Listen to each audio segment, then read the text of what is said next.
Number 10. Uluburun Shipwreck. A diver drops below the surface off southwestern Turkey and sees metal glinting on a steep underwater slope.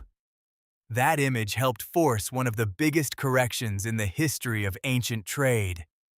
The Uluburun shipwreck, found in 1982 near Kaş, dates to the late 14th century before Christ. It was excavated from 1984 to 1994 by the Institute of Nautical Archaeology under George Bass and later Cemal Pulak. What emerged was not just an old ship.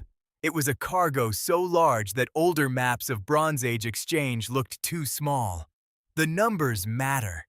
The wreck carried about 10 tons of copper ingots and roughly 1 ton of tin. Those two metals formed the base of bronze production. There were also glass ingots, elephant and hippopotamus ivory, ebony, ostrich eggshells, Canaanite jars packed with resin, gold objects, jewelry, and weapons tied to several regions. Some items point to Cyprus, others point to the Levant, Egypt, and the Aegean. Researchers also recovered weights, tools, and personal items from the people on board. This was not a symbolic load. It was a working cargo moving raw materials and prestige goods across an already crowded sea. Before Uluburun, historians knew long-distance Bronze Age trade existed, but it was often drawn too neatly. Palace archives, diplomatic letters, and scattered imports suggested contact. This wreck showed mechanism. A ship of this scale required mining zones, smelting systems, pack transport, port labor, merchants, brokers, sailors, storage facilities, and consumers waiting at the other end. Copper did not move out of Cyprus on its own.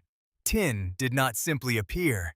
Each ingot on that seafloor implied roots, risk, and coordination. The leading view is that Uluburun reflects elite exchange tied to palace economies. That explanation is strong, but it only works if the network behind it was larger than older diagrams allowed. 10 tons of copper is not ceremonial traffic. It is industrial traffic by ancient standards. That means the Eastern Mediterranean in the late Bronze Age was not a loose chain of occasional contacts. It was a system with enough predictability to move bulk cargo over long distances. There is still debate over some details.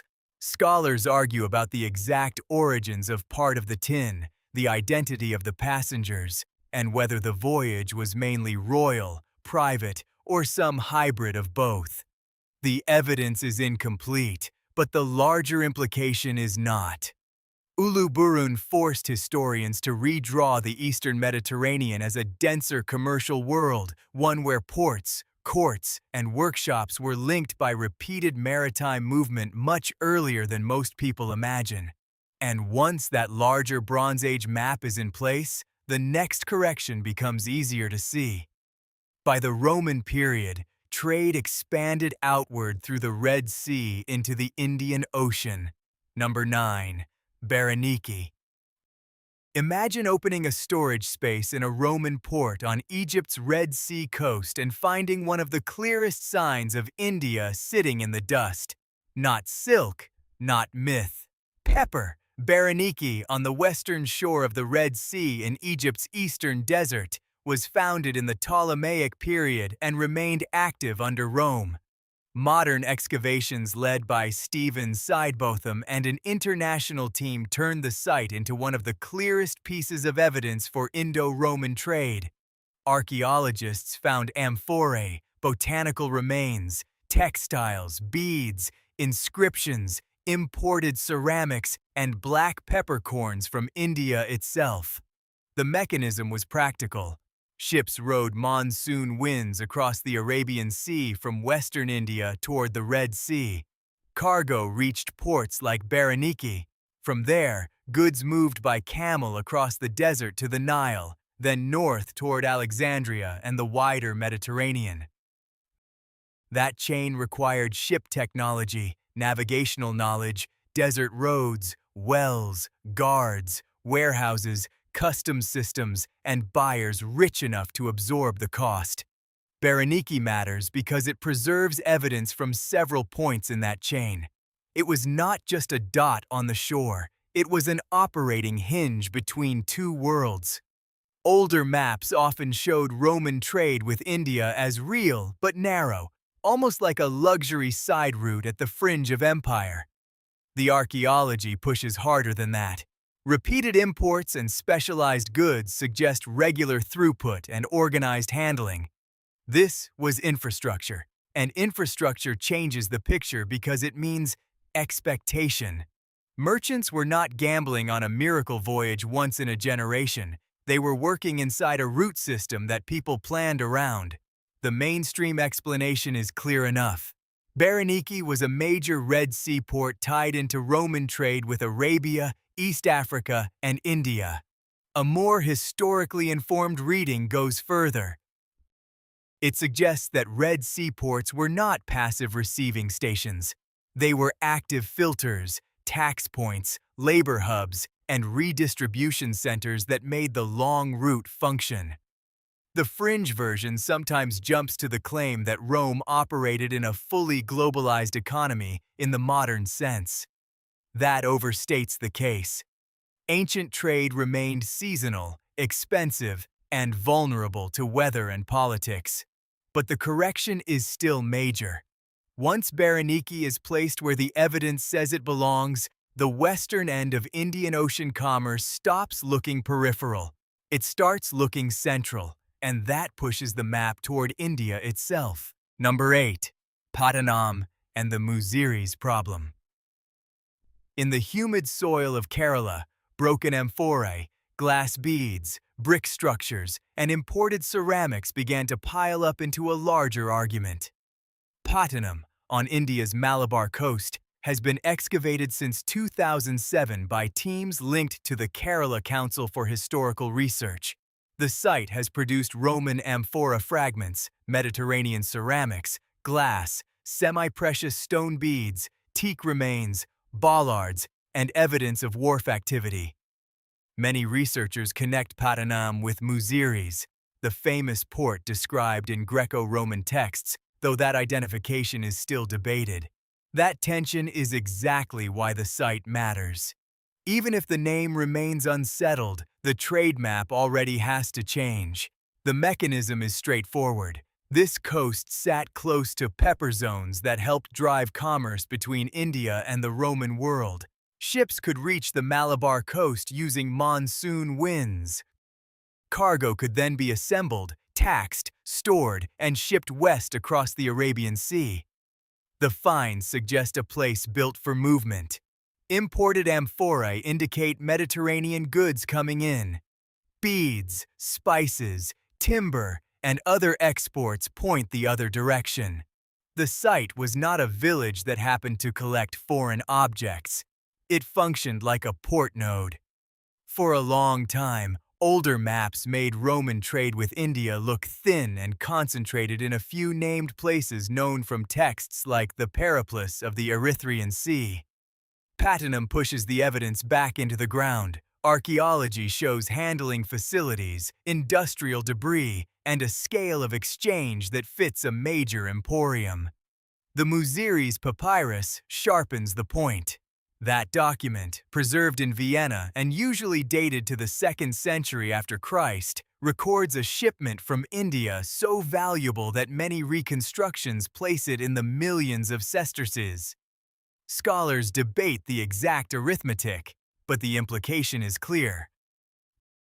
Trade between Roman Egypt and India was not a boutique sideline. It involved contracts, credit, customs, and cargoes large enough to matter at imperial scale. The leading view is that Pattanam represents either Muziris itself or a port deeply embedded in the same system. A more cautious interpretation says the evidence proves a major entrepot without fully settling the ancient name. That caution is fair. The evidence is incomplete, and coastal change has complicated the landscape. But the broader conclusion remains. The west coast of India was not a distant luxury edge attached loosely to Roman demand. It was one of the engines that made the route worth building. And once India is restored to that central position, the old east-west line starts to break apart. The next correction comes farther east, where Southeast Asia stops looking like empty space between India and China. Number 7. Khao Sam Kyo. Picture a port settlement on the Thai Malay Peninsula more than 2,000 years ago, with craftspeople shaping glass, metal, and stone while ships moved through one of Asia's strategic corridors. Khao Sam Kyo, in southern Thailand, dates mainly to the late first millennium before Christ. Excavations and material studies have shown a remarkable concentration of imported and locally worked goods.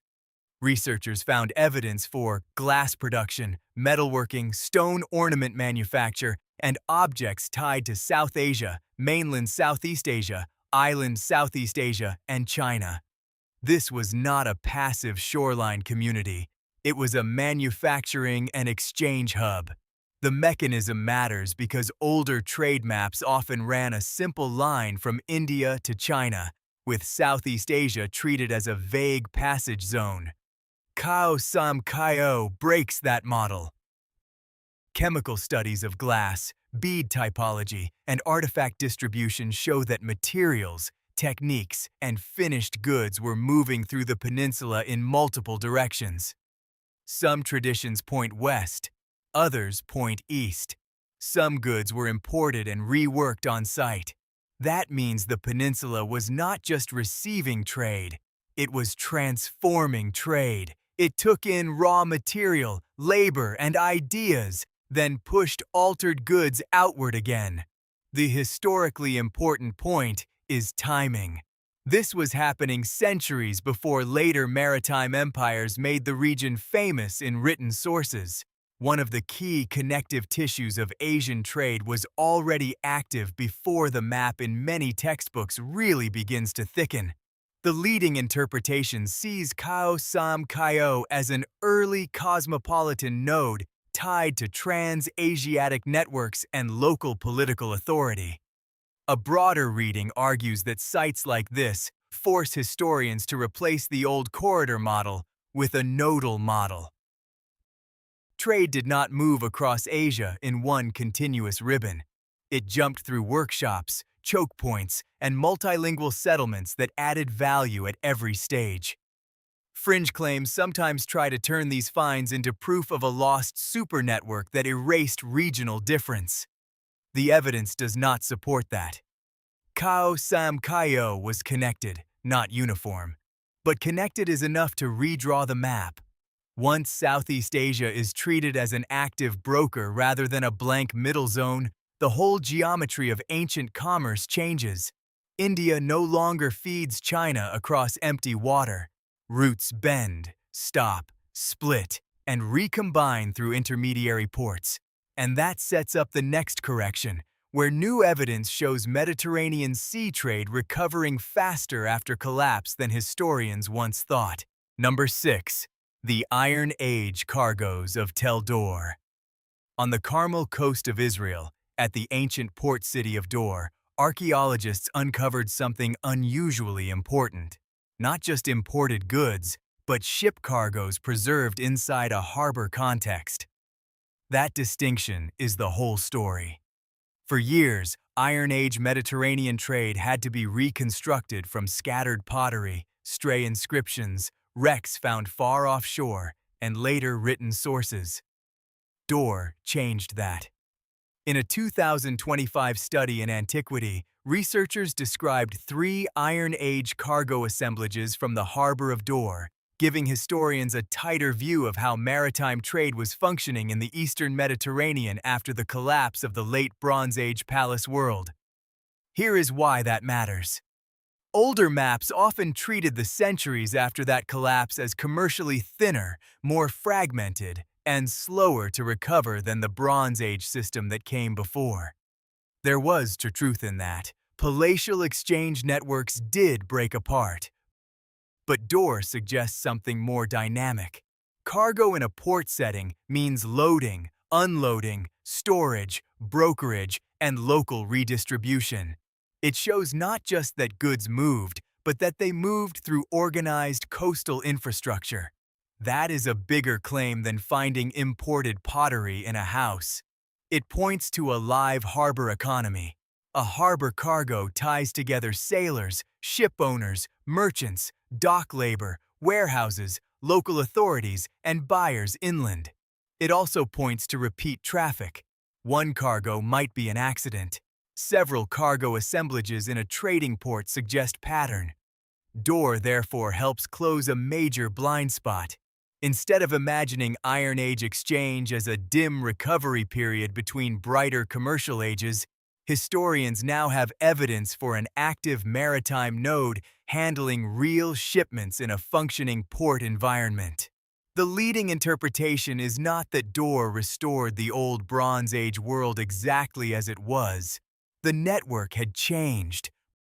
Political structures were different. Risk was different. The scale may also have been different, but the deeper correction is about tempo. Recovery came earlier and in more organized ways than older maps allowed. Historically informed reinterpretations go further and argue that port cities like Door were the real engines of this transition because they stitched together local production, coastal shipping, and longer routes before larger states fully stabilized. What Door proves is narrower and more important than any grand claim. Even after systemic collapse, trade did not vanish into silence. It reassembled through ports. And once that is clear, the next case pushes the point into East Asia, where one ship shows that the official record never captured the full shape of maritime commerce. Number 5. Nanhai No. A wooden merchant ship from the Southern Song period lay underwater for centuries off the coast near Guangdong, carrying a frozen record of the maritime Silk Road. Nanhai No. 1 was first located in 1987 and later raised in a massive preservation operation that turned the excavation itself into a public event. The wreck is usually dated to the 12th or early 13th century. It contained ceramics, gold objects, silver, bronze coins, iron wares, lacquered items, and a large quantity of metal cargo. That alone would make it important. But the real force of the wreck comes from what it says about trade systems that were much messier than official paperwork suggests. The mechanism here is not just long-distance movement. It is mismatch between recorded commerce and actual commerce. Song China is often presented as a highly organized commercial state with ports, taxes, registrations, and written supervision. That picture is broadly true, but archaeology from Nanhai No. 1 complicates it. Recent research on the ship's metal cargo argues that some of what it carried may not fit comfortably inside the expected legal framework. In plain English, this raises the possibility of underreported cargo, unofficial trade, or commercial behavior that slipped between the lines of the administrative record. That changes the map in an important way. Older trade maps are usually built from texts first and artifacts second. Texts are cleaner. They prefer named ports, official routes, and taxable goods. Wrecks do not. A shipwreck records what was actually on board when a voyage failed. If part of that load was moving outside the neat channels historians expected, then the map has to be redrawn not only in space, but in character. Maritime exchange was not just a set of approved lanes between known harbors. It also included flexible, opportunistic, and sometimes concealed transactions shaped by demand, enforcement limits, and profit. The mainstream interpretation remains careful. Nanhai No. 1 is strong evidence for the scale and richness of Song maritime trade, but not proof that most of it was illegal. That caution matters. The evidence is suggestive, not final. A stronger historical reinterpretation says something more measured. Official systems structured maritime commerce, yet real merchants constantly adjusted around those systems. That is the pattern wreck archaeology often reveals. The written record was never the whole record, and once that is admitted, the next correction moves inland, where isotope analysis shows that Silk Road exchange depended on oasis communities far more than the old imperial maps ever admitted. Number 4. Zaghunluk Cemetery. In a cemetery on the southern edge of the Tarim Basin, archaeologists used tooth and bone chemistry to answer a trade question that old maps handled too simply. Zaghunluk, in southern Xinjiang, China, is not a port, not a palace archive, and not a famous imperial capital. That is exactly why it matters. Research published in Antiquity in 2025 used multi-isotopic analysis on people buried there to reconstruct patterns of mobility and interaction from roughly the 6th century before Christ to the 1st century after Christ. Instead of confirming a single clean Silk Road line, the evidence pointed toward a web of movements linking oasis communities, nearby mountain herders, and wider regions through layered human contact. The mechanism here is different from ship cargo. Isotopes record aspects of diet, water, and movement across landscapes. In plain English, they help show whether people likely grew up locally or came from somewhere else. At Zaghunluk, the results suggest strong interaction with nearby oasis settlements and mountain pastoralists, plus weaker ties extending farther out. That matters because the old map of Silk Road exchange often starts with big empires and long caravan routes. It looks impressive, but it can hide the real machinery. Long-distance trade moved through local brokers, marriage networks, seasonal mobility, and oasis communities that turned distance into manageable stages. The mainstream view is that the Silk Roads emerged gradually through local and regional exchanges before later imperial powers formalized some routes. Zaghunluk supports that. A historically informed reinterpretation shifts attention away from imperial endpoints and toward middle actors. The real strength of inner Asian exchange may have rested less on giant caravans crossing the whole continent in one sweep than on linked communities passing goods, people, and information forward in segments. The fringe version sometimes treats every Tarim Basin burial as proof of a hidden superhighway known in full detail from the very beginning. The evidence does not support that. Connectivity existed, but it was uneven, negotiated, and built from local conditions. Instead of one grand ribbon between China and the West, historians have to show denser nodal movement inside the corridor itself. And once isotopes reveal that people in oasis cemeteries were part of this machinery, the same logic can be pushed farther west and south. Small objects can expose even larger systems. That is where the next case lands.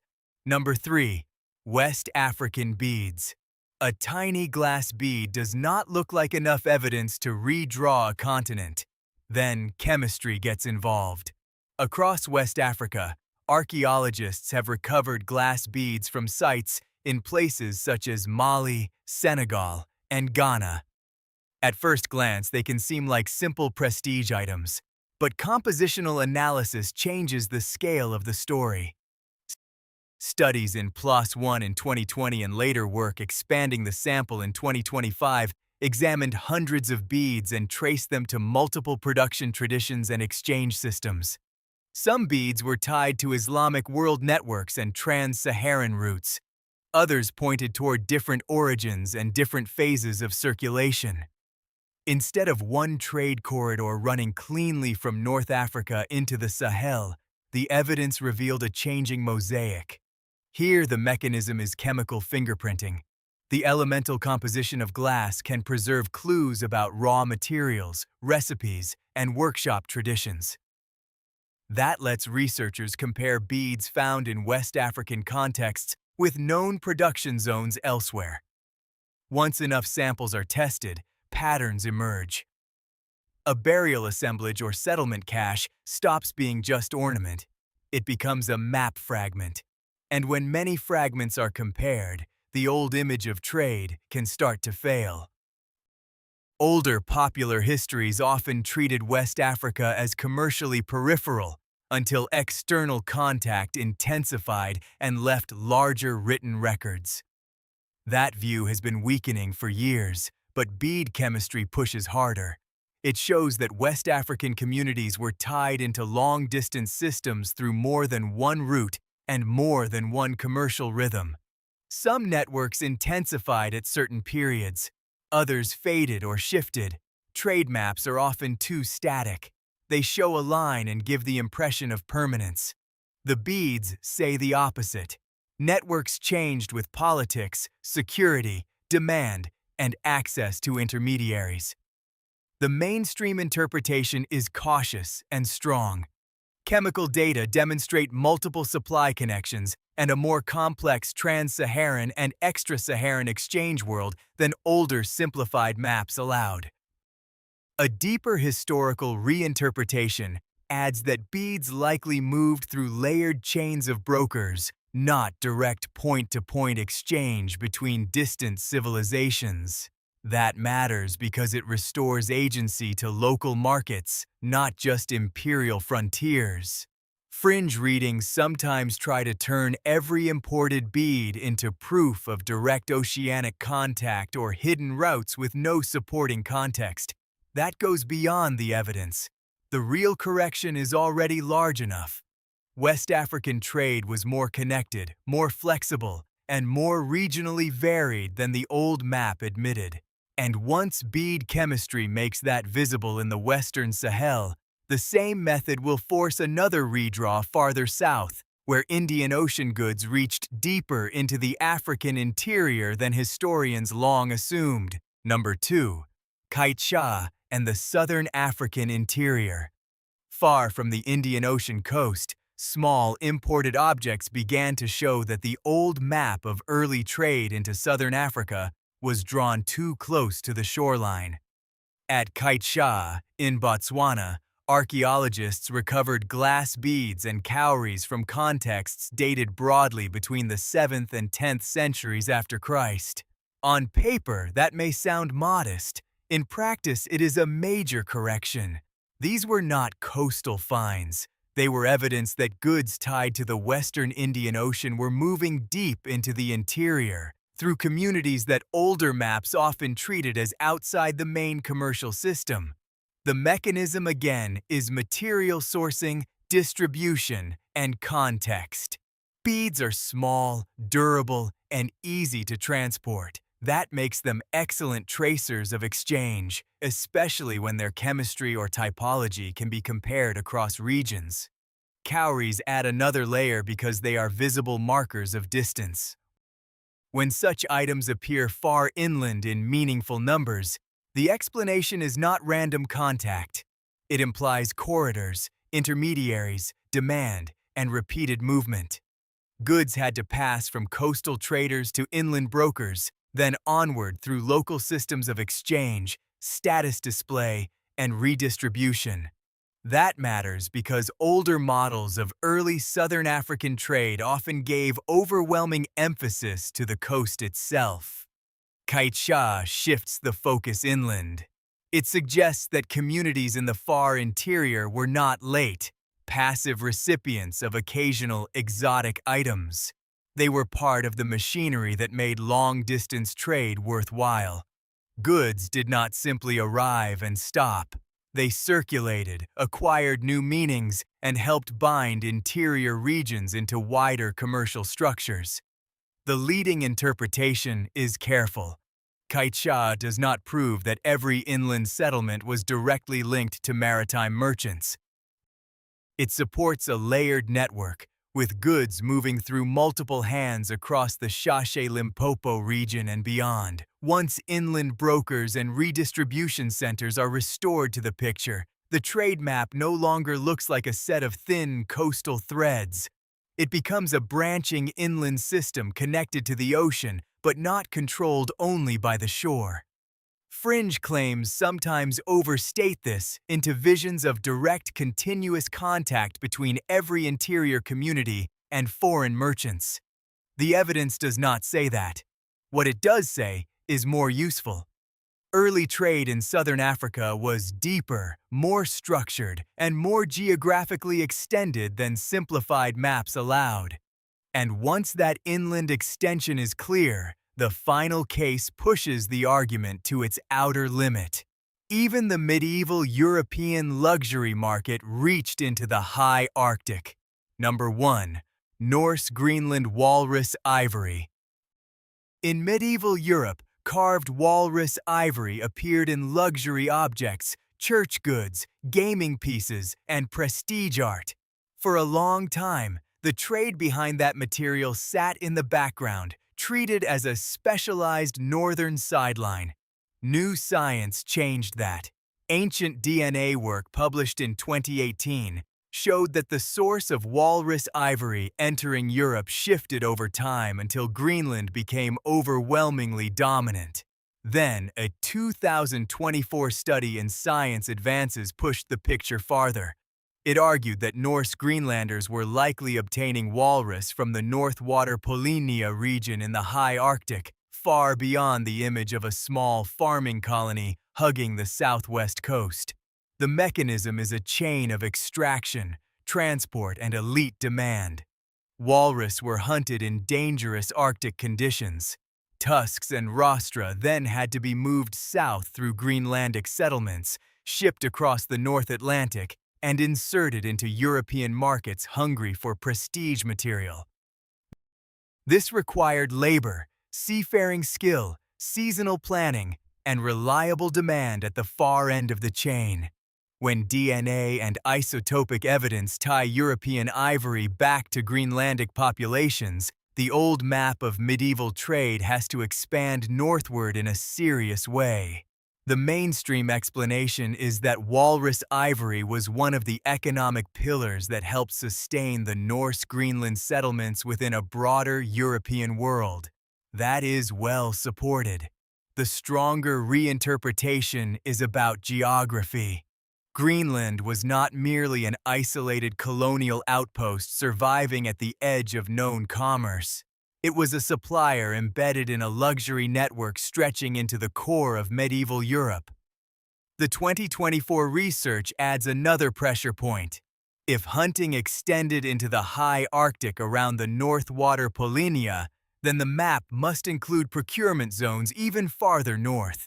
The fringe version sometimes turns this into a fantasy of constant large-scale Arctic commerce operating with modern regularity.